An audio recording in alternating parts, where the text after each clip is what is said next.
ሰላም ጤና ይስጥልኝ ወዲ ቻናል ተከታታዮች ለትንሳኤ በዓል እንኳን በሰላም አደረሳችሁ እያልን ሰሞኑን በሰፊው ሲዘዋወሩ የነበሩ መረጃዎች አሉ። እነሱን ጉዳዮች አስደምጣችኋለሁ። ከትግራይ ክልል ከአክሱምም የተሰማ ጉዳይ አለ። እሱን ጉዳዮች የማስደምጣችሁ ይሆናል።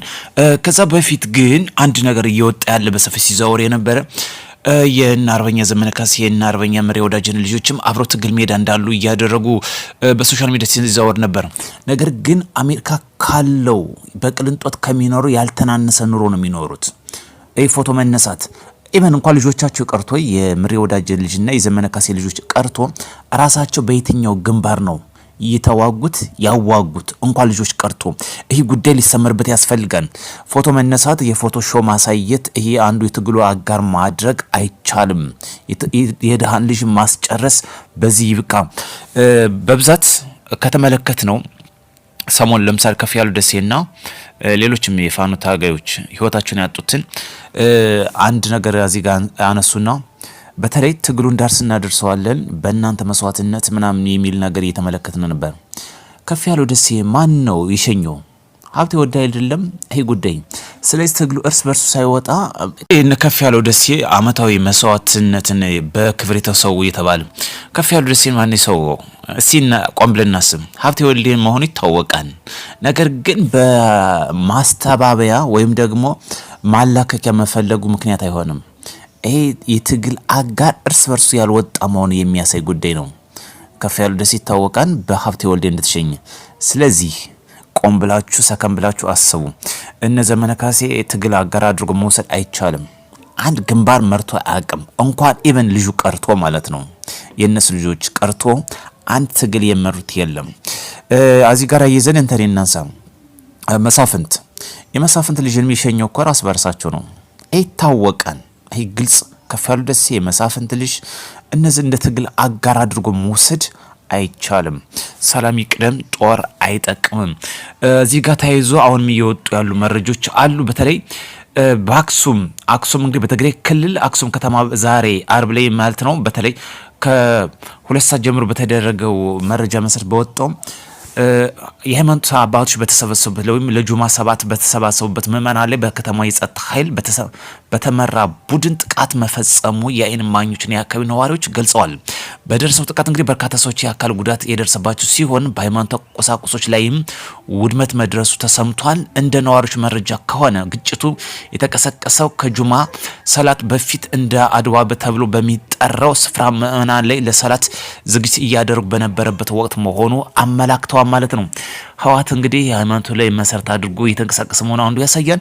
በዚሁ አለበቃም በተለይ ወደ 500 የሚደርሱ የቲዲኤፍ ወይም ደግሞ የህወሓት ታጣቂዎች ከህወሓት በማፈንገጥ በደቡብ ምስራቅ ትግራይ በሚገኘው የትግራይ ነጻ መሬት አውጪ ወይም ቲፒኤፍ አባል እንደተቀላቀሉ ነው የተገለጸው። በሲም ሞርተር እና ዲሽቃም እንዲሁም ስናይፐር እና ሌሎችም የክላሽ መሳሪያዎች እንደያዙ እስከነሙሉ ትጥቃቸው ወደ 500 የሚደርሱ ወደ ባፋር በኩል በሚገኘው ቲፒኤፍ ወይም የትግራይ ነጻ አውጪ እንደተቀላቀሉ ተገልጿል ማለት ነው። ስለዚህ የህወሓትን ክንፍ ህወሓት በይዞ አሁን መግለጫ እየሰጠ ይገኛል። የትግራይ ጊዜያዊ አስተዳደር ጀነራል ታደሰ ወረደ እንደማይቀበል መግለጫ ሰጥቷል። እንዲሁም ጀነራል ታደሰ ወረደ አሁን በፍጥነት እንዲለቅም የዛቱበት መሆኑን እየተመላከተ የሚገኘው ቢሆንም ግን ከልኮ አያልፍም። ታጣቂዎች በራሳቸው ጊዜ በርካቶችም እየኮበሉ ይገኛል። አሁንም መኮብላታቸውን ቀጥሏል። በአክሱም የሚገኙት እንግዲህ የእስልምና ሃይማኖት ተከታዮችን በሃይማኖት ተቋማት ላይ እንግዲህ ውድመት ማድረሳቸው ነው የተገለጸ የሚገኘው። ህወሓት እብደቱን እንደቀጠለ ይገኛል። ይሄ ብቻ ሳይሆን በጣም የሚያሳፍረው የሚያሳዝነው ትናንት አማራ ነጻ እናወጣለን ብለው መሰረተ ልማትን ተቋማትን ተሽከርካሪዎችን እያወደሙ ይገኛሉ። ይሄ ብቻ ሳይሆን እርስ በርሳቸው ደግሞ አንዱ እየሸኘ አንዱ የትግል አጋር አድርጎ መግለጻቸው የሚያሳፍር ጉዳይ ነው። ይሄ እንዳብነት ያነሳሁት ከፍያሉ ደሴ የመሳፍንት ልጅ እነዚህ በዋነኛነት የሚታወቁ ጉዳዮች ስለሆኑ እንጂ ሌሎች በርካቶች በውስጥ ያሉት እንዳለ ሆኖ ማለት ነው። ይሄ ብቻ አይደለም። እነ ዘመነ ልጆች አርበኝነት ወይም የአርበኝነት ወኔ እንዳላቸው አድርጎ ማቅረቡ ተገቢ አይደለም። ራሳቸው ታግለው አታግለው የማያውቁ ሰዎች ቁጭ ብለው በሚሰጡት መግለጫ በሚነሱት ፎቶ አንዱ የትግል አጋር አድርጎ መወሰዱ የተሳሳተ መሆን ሊሰመርበት ያስፈልጋል። ዋጋ እየከፈለ የሚገኝ የድሃ ልጅ ነው። ዋጋ እያስከፈለች የሚገኝ የምስኪን የድሃ ልጅ ቤተሰብ ነው። ግንባር በማሰለፍ እስከ መጨረሻው እያስበላች የሚገኙ። ስለዚህ ከጦርነት አትራፊ ማንም የለም። ሰላም ይቅደም። ታጥቃችሁ የሚንቀሳቀሱ ወንድሞቻችሁ ፊታችሁ ወደ ሰላም ታዞሩ ማሳሰብ ያስፈልጋል። በጦርነት አትራፊ የሆነ የለም። ከኢራንና ከአሜሪካ ጦርነት መማር ይቻላል። ጉዳዩ የማይቋጭ ሲሆን ወደ ንግግር ወደ ድርድር ያዞር ጉዳይ ነው። የሁለት ሳምንት የጦር አቁም ስምምነት የሚደርሱበት ዋነኛ ምክንያት ይሄ ነው። በንግግር ስለሚታመን በድርድር ስለሚታመንበት ብቻ ነው። አሁን በትቢታ ነፍቶ ጫካ የገቡትም አንዱ እዚህ መማር ያስፈልጋቸዋል። ክልሉን በማውደም የሚመጣ ለውጥ የለም። ሰላም ብቻ ያስፈልጋል። እነ ዘመን እንግዲህ አርበኛ ከተባሉ ልጆቻቸውም አርበኛ ከተባሉ ሌሎችም እንደሚባሉ እንግዲህ ቤት ይቆጥረው ብለን እኛም ዝም ብለን ትተነዋል። ምክንያቱም ፎቶ ተነስቶ በመለቀቅ አንዱ የትግል አጋር ማድረግ በፍጹም አይቻልም። በፍጹም የማይቻል ጉዳይ ነው። ስለዚህ የተሳሳተ ጉዳይ ነው።